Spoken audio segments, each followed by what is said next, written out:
Philippines is known to be a Christian country.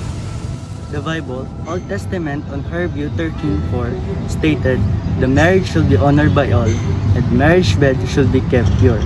For God will judge the adulterer and all the sexually immoral." Dr. Rizal, a notable hero of the Philippines, said ang kabataan ng pag-asa ng bayan. The said hero believed that a fruitful and hopeful future sets upon the hands of the youth, though it depends on how they act and control their lives and how they stand on a society. However, issues and immoral behaviors are increasing in the Philippines, thus creating an intolerable and indecent act towards the youth. What are your thoughts about premarital sex? So, premarital sex is rampant in our society nowadays because of teenagers who are curious kung ano gid bala ang miara sa sex. So, rampant siya subong because nowadays teenagers or children is not wala sila nagaan sang proper education about sex education, which is dapat amo nang gina-promote naton as a teenager ourselves. We should avoid the premarital sex, and instead of engaging sa premarital sex, we should be educated on what is really ano gid bala ang ara dito sa sex para hindi tang ma-curious kag himuon tong bagay nga. When it comes to premarital sex, my only opinion is a big no-no. Religiously speaking, it is a big mistake in our religion. Every religion does not qualify this kind of action. But when it comes to science, it is also not included, or it is not good for our health to have this kind of situation or doings. So personally, I do not like this. I do not support this kind of action because it's first against our religion and against our science. Thank you. What is premarital sex? Premarital sex is generally defined as sex before marriage. Modern researchers use the term premarital sex to refer to sexual activity by teens and young adults who are unmarried. What are the causes and roots of premarital sex?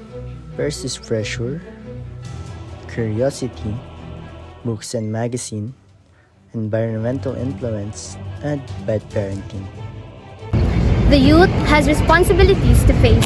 They're the ones who are capable of giving themselves a stable future. It is up to these individuals on how they will lead their life to success. Education plays a major role to this narrative.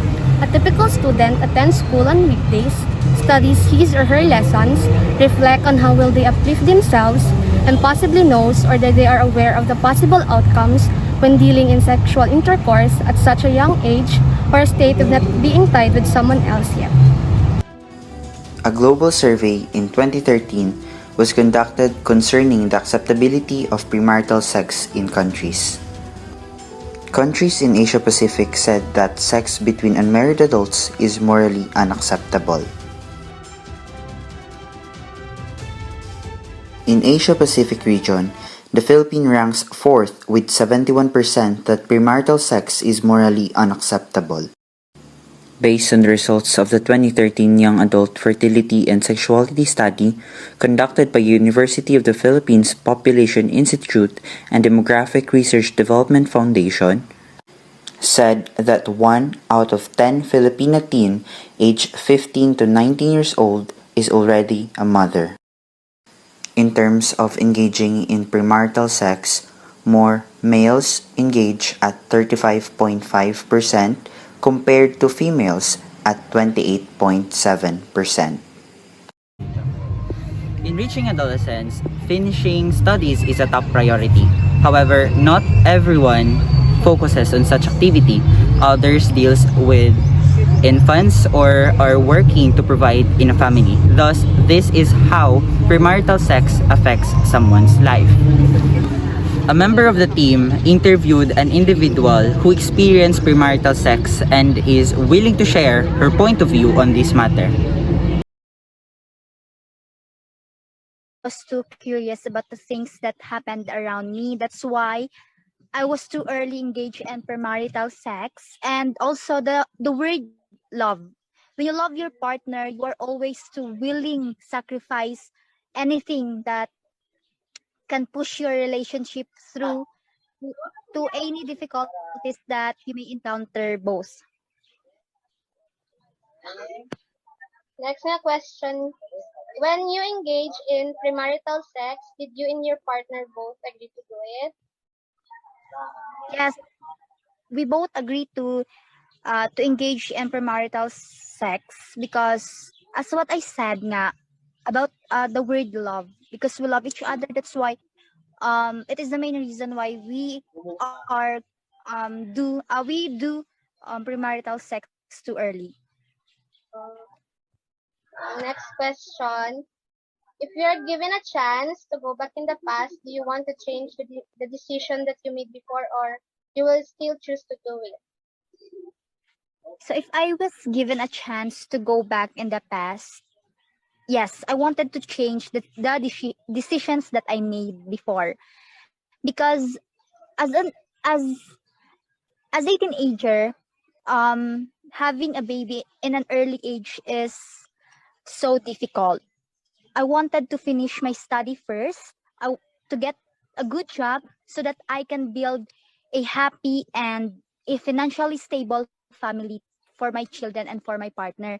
So gusto ko mabago yung decisions kasi being a teenager, hindi masaya yung parents mo or hindi masaya yung nasa paligid mo kapag nakikita ka nilang maagang nagkaanak. Bilang isang kabataan, pangarap nating makapagtapos. So that's why if I was given a chance, I wanted to go back and change the things that I've done before. Malaki talagang problema ito sa bayan. Sasabihin ng iba hindi raw napakalaki ng impact. Kasi if we want to create a respectful nation or government, we have to have a very respectful people. If we want to have a strong and good nation, it must start a good and strong family. So kung ang family ay wasak, ang family mismo ay hindi ganoong kataas ang moral standard niya when it comes to sex and morality, wala talaga.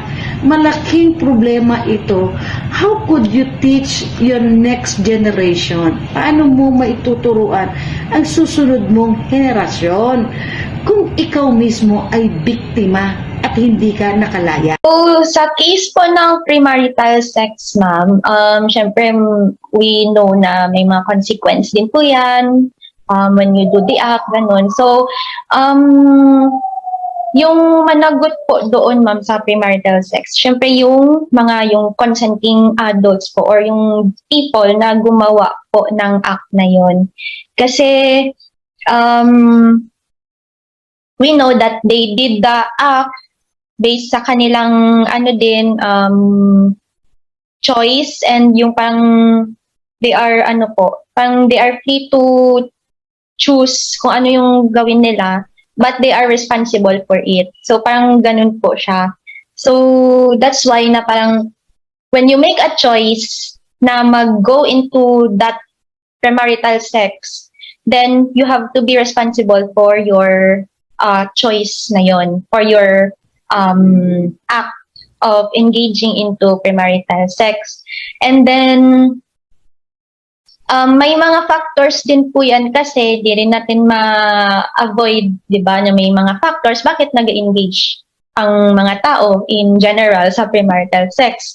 So number one, it may be na sa social media, because lalo na nowadays po is rampant na po sa atin, mga makita sa social media, mga movies or mga posts, di ba, na nag-engage sa ganitong mga act, or sa mga news, may mga tayo na premarital sex or something. So, parang may mga siguro, tatak sa minds ng people, or parang not really model talaga, but there is parang based sa observation nila na nag-engage ang other people sa ganyan. So, baka maisip din nila na, okay, so mag-engage pwede pala kahit sino mag-engage sa premarital sex, so parang ganun po. Ang panginahanglan sa tao. And so, ang panginahanglan sa tao regarding sa iyang flesh o unod niya sa kabagay nga gidesign sa Ginoo diha sa tao nga adunay panginahanglan ang tao.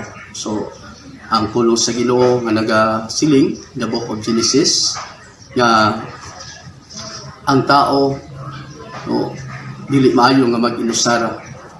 So muna nga gidesign sa Ginoo ang ginatawag naton nga sex para sa mag-asawa. Apan ako ni paabot sa tanan kining tinatawag naton nga premarital sex. Nag-umpisa kini no tungod sa dili pagkakontento. No uncontentment no sa tao. No wala nakapaabot sa kabubuton sa Ginoo o nagahulat sa isaktong panahon para himuon ang ginatawag naton nga sex. As members of this society and part of the future, we could not judge on how people decide to engage into this act. Each individual has their own reasons, and this will be their own responsibility to face. Reflecting on setting our goals is a must, knowing that we live in a Christian country. We should be mindful of the Church's resolve upon sexual intercourse.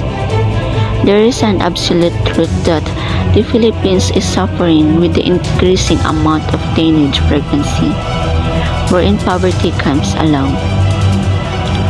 The youth are young and inexperienced in terms of building or to administer a family. Let us be conscious, responsible, and wise to our daily settlement in our lives. To set our eyes on our goals, knowing that this will benefit us in the future. Indeed, sexual feelings are invadable. However, if possible, we should keep in mind our aims and ask ourselves, is this the future I want?